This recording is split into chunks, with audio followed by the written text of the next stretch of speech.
Hello friends.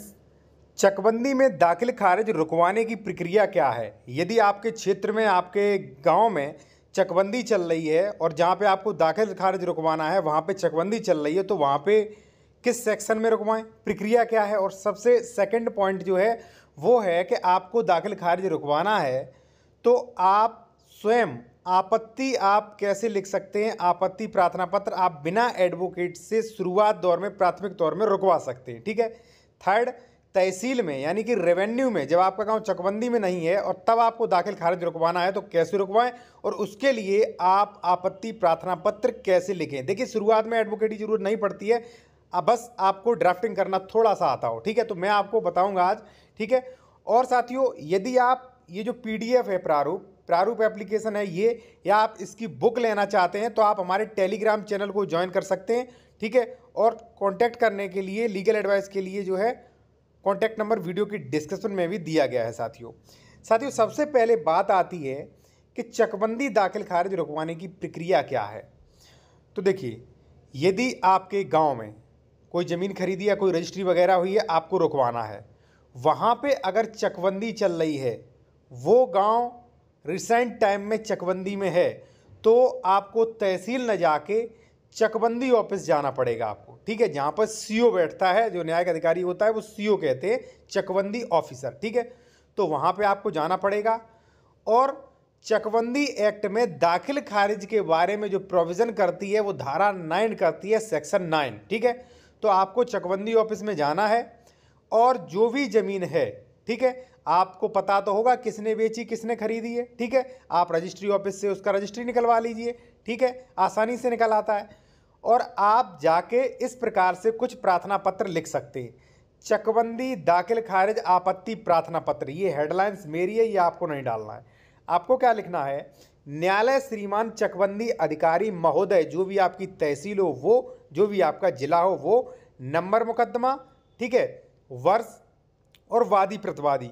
कुछ नहीं समझ में आता है आपको, या मान लीजिए कोई भी लीगल एडवाइस लेना चाहते हैं, तो कॉन्टैक्ट नंबर वीडियो की डिस्क्रिप्शन में मेंशन किया है, डायरेक्ट कॉल मत करिएगा, व्हाट्सएप पे मैसेज पहले करें। ठीक है साथियों, तो मैंने क्या बताया, यहाँ पे नंबर मुकदमा, वादी प्रतिवादी। अब देखिए, जिसने खरीदा वो वादी होता है, जिसने बेचा वो प्रतिवादी, वो नाम बता दीजिए जाके। ठीक है, और यहाँ पे लिख दीजिए वादी प्रतिवादी। ठीक है, इसके बाद साथियों आपको भाषा लिखनी है। ठीक है, आपको बिल्कुल सादा पेज ले लेना, ये बिल्कुल लिख देना है। वादी प्रतिवादी तो आपको पता ही होगा, जिसने बेचा है वो हो गया साथियों प्रतिवादी, जिसने खरीदा है वो हो गया वादी। ठीक है, महोदय, निवेदन है कि उक्त वाद में, ठीक है, यहाँ पे मैंने थोड़ा मैटर बनाया है। मैटर ये है कि एक व्यक्ति ने, एक पिता ने अपनी ज़मीन बेच दी थी और पुत्र को उस पर दाखिल खारिज आपत्ति लगानी थी, दाखिल खारिज रुकवाना। तो उसने क्या किया, निवेदन है कि उक्त वाद में, किस वाद में, जिसमें वाद में आपके पिताजी जो है प्रतिवादी और जिसने खरीदी वो वादी है, उक्त वाद में, ठीक है, पुत्र ने मेरे स्वर्गीय पिता के नाम पर बेनामा दिखाकर नामांतरण प्रार्थना पत्र चाहा है। ठीक है, अगर आपके भाई ने बेची तो आप लिख सकते हो कि फलाने व्यक्ति ने जो है मेरे भाई से, भाई के नाम का बेनामा दिखाकर नामांतरण प्रार्थना पत्र चाहा है। जबकि मेरे पिता, या भाई ने बेचा है तो मेरे भाई ने मेरी जानकारी में कोई भी बेनामा यानी कि रजिस्ट्री नहीं की है। उक्त बेनामा के नामांतरण प्रार्थना पत्र पर आपत्ति करनी है। अतः श्रीमान जी से अनुरोध है कि प्रार्थी को उक्त नामांतरण प्रार्थना पत्र पर आपत्ति प्रस्तुत करने का न्याय हित में अवसर प्रदान करें। श्रीमान जी की अति कृपा होगी। सिर्फ आपको यही 4 लाइनें लिखनी है और न्यायालय में जाना है। कहाँ पे न्यायालय में? चकबंदी ऑफिस में आपको जाना है और पेशकार होंगे, उनसे कहिए कि भाई ये फाइल है, इसमें मुझे आपत्ति देनी है। ठीक है, आपत्ति रिसीव करवा दीजिए आप अपनी। ठीक है, और वहाँ पे दे दीजिए। अब साथियों, क्या एडवोकेट की ज़रूरत पड़ेगी जब आपको अवसर मिल जाएगा।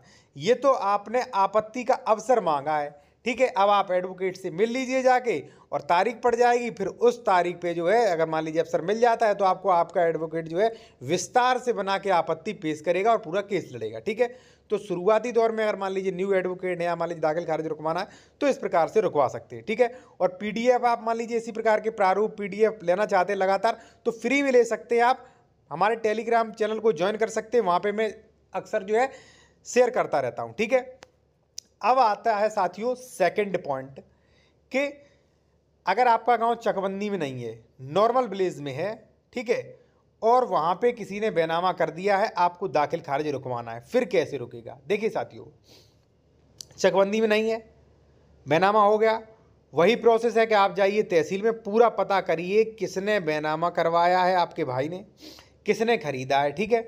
जाके आप भाई जिसने बेचा है, ठीक है, वो बन जाएगा प्रतिवादी, जिसने खरीदा है वो वादी। तो वादी प्रतिवादी का नाम बताइए कि इस तारीख को बैनामा हुआ है, दाखिल खारिज के लिए आवेदन किया गया है, वो फाइल में हमें आपत्ति करनी है, पेश करके जाओगे, ठीक है। अब दाखिल खारिज किस, जो यूपीआरसी धारा है, अगर मान लीजिए तहसील में दाखिल खारिज रेवेन्यू में होना है तो धारा 34 में प्रोविजन किया गया है, तो आपको फिर से एक उसी प्रकार का दाखिल खारिज का आपत्ति प्रार्थना पत्र लिखना है। कैसे लिखेंगे? प्रारूप देख लीजिए। देखिए यहाँ पे आप देख सकते हैं, दाखिल खारिज रुकवाने प्रार्थना पत्र प्रारूप, ठीक है। न्यायालय श्रीमान तहसीलदार महोदय, उसमें लिखा था न्यायालय श्रीमान चकबंदी, और इसमें लिखोगे आप तहसीलदार महोदय, ठीक है। जिला, नंबर मुकदमा, वर्ष, वादी, प्रतिवादी, धारा, ग्राम, ठीक है। प्रार्थना पत्र वास्ते आपत्ति दाखिल खारिज हुई महोदय। अब मैटर क्या लिखना वो आप जान लीजिए। इससे पहले मैं एक चीज़ बता दूं, यदि आपको साथियों बुक लेनी है ड्राफ्टिंग की तो आप कांटेक्ट कर सकते हैं। कॉन्टैक्ट नंबर वीडियो की डिस्क्रिप्शन में दिया गया है। डायरेक्ट कॉल मत करिएगा, व्हाट्सएप पे पहले मैसेज करिएगा, ठीक है। और यदि मान लीजिए आप फ्री में इसी प्रकार के प्रारूप पाना चाहते हैं तो आप हमारे टेलीग्राम चैनल को ज्वाइन कर सकते हैं, जहाँ पे मैं इसी प्रकार के प्रारूप सेंड करता रहता हूँ। अब यहाँ पे क्या लिखना है आपको? महोदय, विनम्र निवेदन है कि वाद उक्त में प्रार्थी हितबद्ध पक्षकार है। वाद उक्त में बैनामा के आधार पर नामांतरण प्रार्थना पत्र है, यानी कि दाखिल खारिज प्रार्थना पत्र है। प्रार्थी को बैनामा पर आपत्ति है और उक्त पत्रावली पर आपत्ति करना चाहता है।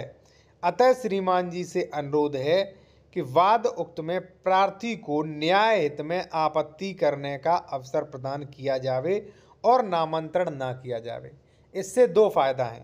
पहली बात तो ये, प्रार्थना पत्र आप बिना एडवोकेट के आप भी लगा सकते हो। दूसरी बात, आपने समय मांगा है तो 1-2 तारीख समय मांगने में चली गई, ठीक है, दाखिल खारिज डिले हो जाएगा, फिर वो देगा ठीक है आपत्ति का अवसर, फिर आप एडवोकेट द्वारा आपत्ति लिखवाइए, ठीक है, तो उसमें समय चले जाएगा, दाखिल खारिज काफ़ी दिनों तक लंबा रुकेगा, ठीक है।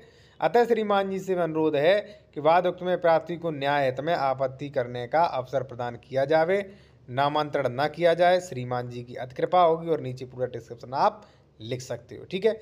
अब दोनों में से आपको कोई भी PDF प्राप्त करनी है तो कॉन्टैक्ट कर सकते हैं, लीगल एडवाइस लेनी है कॉन्टैक्ट कर सकते हैं। व्हाट्सएप नंबर जो है वीडियो की डिस्क्रिप्शन में साथियों दिया गया है, ठीक है।